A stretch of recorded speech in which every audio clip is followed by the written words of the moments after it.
Жестоките реакции на јавноста ги исплашија членовите на историската комисија да направат нови отстапки во преговорите со Бугарија. Ваквите случувања доаѓаат во моментите кога се очекуваше да се постигне договор околу Гоце Делчев дека гневот на македонците на еден начин ги врзува рацете на историската комисија за прифаќање на сите бугарски барања, покажува незадоволството од официјална Софија. Првиот човек на бугарскиот дел од комисијата, Ангел Димитров, ни порача дека во Македонија се мислело само на антибугарска пропаганда, како и дека не сме биле подготвени за промени.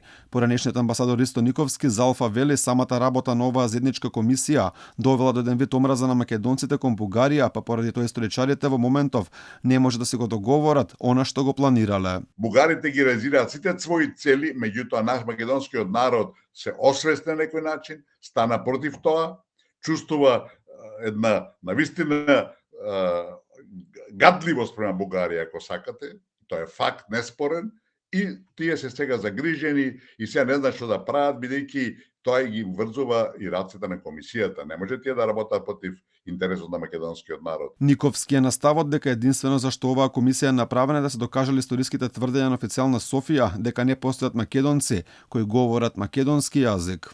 Таа комисија е направена со единствена задача да ги докаже бугарските историски небулози, дека нема македонци, дека ние сме бугари, дека нема македонски јазик и слично. Ако е така, значи основна наша задача е да таа се откаже, да ја прекинеме таа работа или да ги поставиме, како што на почетокот рековме, нашите основни барања.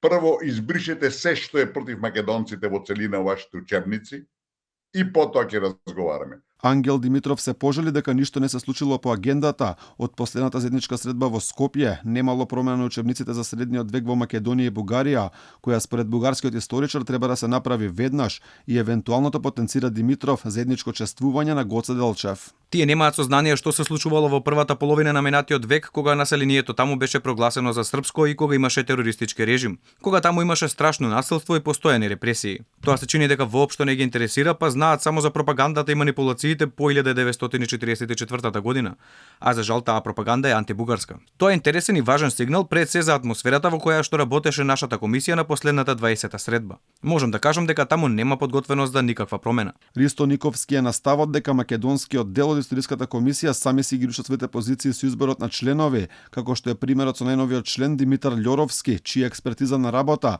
е историјата со Грција, а не со Бугарија. Според последното истражување на фондацијата Конрад Аденауер, голем број македонци, дури 44% ја сметаат Бугарија за најголем непријател на Македонија, 57,1% се против францускиот предлог, кој покрај жестоките реакции од јавноста беше прифатен од страна на македонската власт.